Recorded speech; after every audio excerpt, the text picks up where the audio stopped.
Hey, what's up guys? It's Andrew Olsentowski. I'm back for another UFC prediction video. This time UFC 297, Strickland versus Plessis. And it's going down today, about 3 hours, Saturday, January 20th, 2024, 6:30 p.m. That's when the prelims began. First pay-per-view of the year, second UFC event of the year. Going down from Toronto, Ontario, Canada, man. Pretty good card. I'm pretty happy for it. A lot of homegrown Canadian talent on the card, and we know, man, Canadian fans, they absolutely love their UFC, especially in Toronto. So here we go, guys. First fight of the night: Malcolm Gordon against Jimmy Flick. Definitely got to think loser's cut, kind of loser of this fight leaves town. Malcolm Gordon missed weight again. Guy's not a flyweight fighter. He's probably outgrown his physique for the weight class. So it's like I said, not many people can make 125 in this world, man.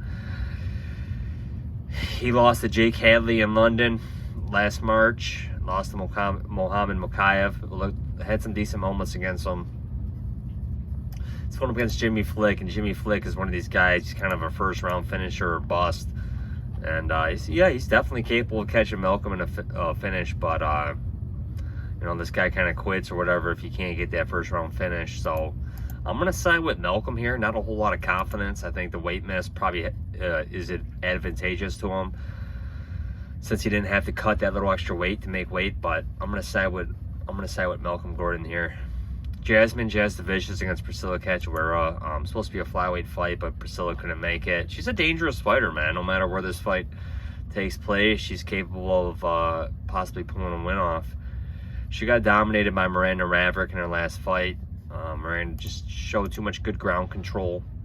Jasmine, again, she's competed at flyweight. Lost to Tracy Cortez. I think Tracy Cortez kind of dominated her there, just better wrestling. So, I mean, I'm picking Jasmine here, but I would not put my money behind it.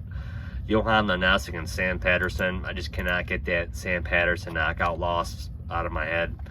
Maybe he comes back and looks really good here. I'm going to side with Johan here. Johan hasn't looked good his last couple fights. He's a big guy. Lost to Mike Malott. I'm going to side with Johan here, man, but not a whole lot of confidence, man. I just can't shake that Sam Patterson loss. It was obvious he was a weight class down, but he's going to have to at least show me what he can do in this fight. Jillian Robertson against Polyana Viana.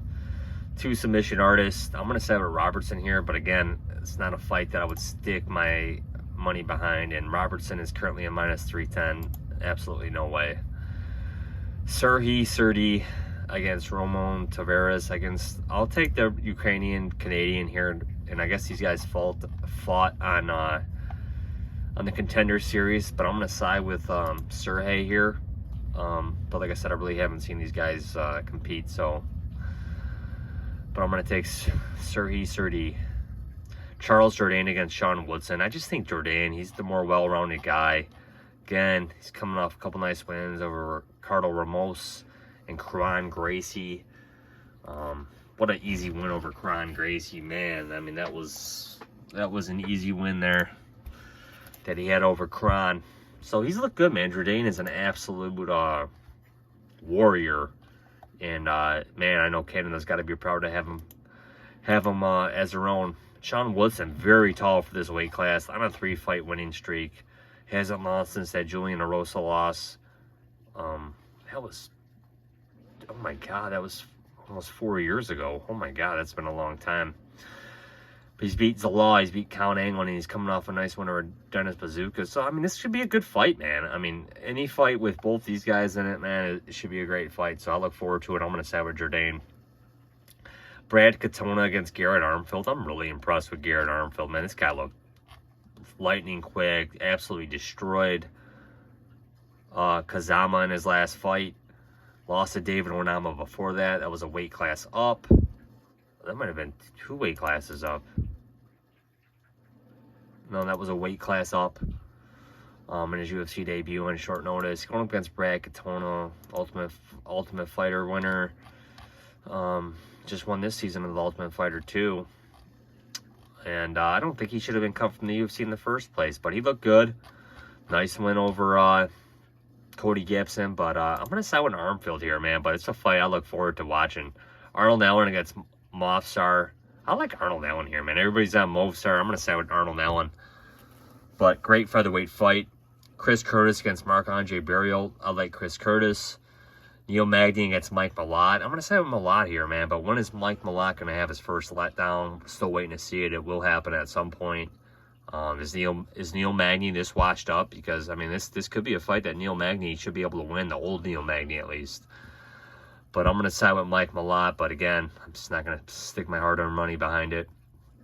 Raquel Pennington against Maria Bueno Silva. I'm going to side with Pennington here. She is one of my bets for this card. Raquel Pennington, plus 131.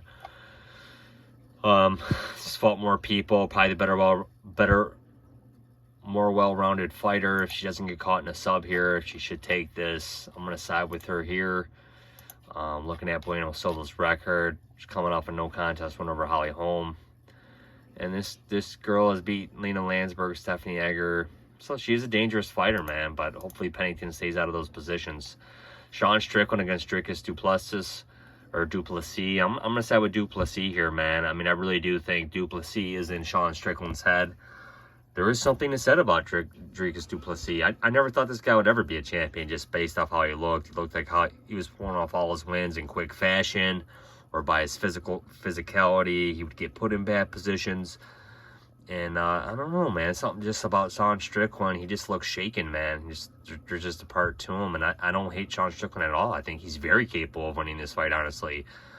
I think he's the more well-rounded fighter. I mean, this guy's got a good ground game. I mean, we've seen it at 170. He's got high volume. So, I mean, I could see this where he wins rounds 4 and 5. This guy's a tough dude, man. And this guy might need to get really hurt in this fight for him to awaken, for him to actually want to fight and beat up Du Plessis. So I do see the case for Sean Strickland winning for sure. I mean, the guy's coming off a win over Adesanya. He beat the much-hyped Abus. Beat Imavov, lost to Cannonier by split decision. So this guy is capable of losing it, and he has been put out early. Look at the fight against Alex Pereira. We know Dricus Du Plessis hits very hard. But, I mean, Du Plessis, like I said, maybe there is something to that nose surgery where, you know, he had his nose worked on. But just what he did to Robert Whittaker, man, just, I mean, who does that to the Reaper, man? You know, so maybe he is breathing better. Beat Derek Brunson, and that was kind of a sloppy fight. Beat Darren Till. Beat Brad Tavares, man. I mean, look at this, man. This guy hasn't lost in his UFC career. It's fucking crazy. Absolutely crazy, man. Because I just did not see that potential in this guy. He's 30 years old. He's a younger guy, I believe. And, hey, man, new champ.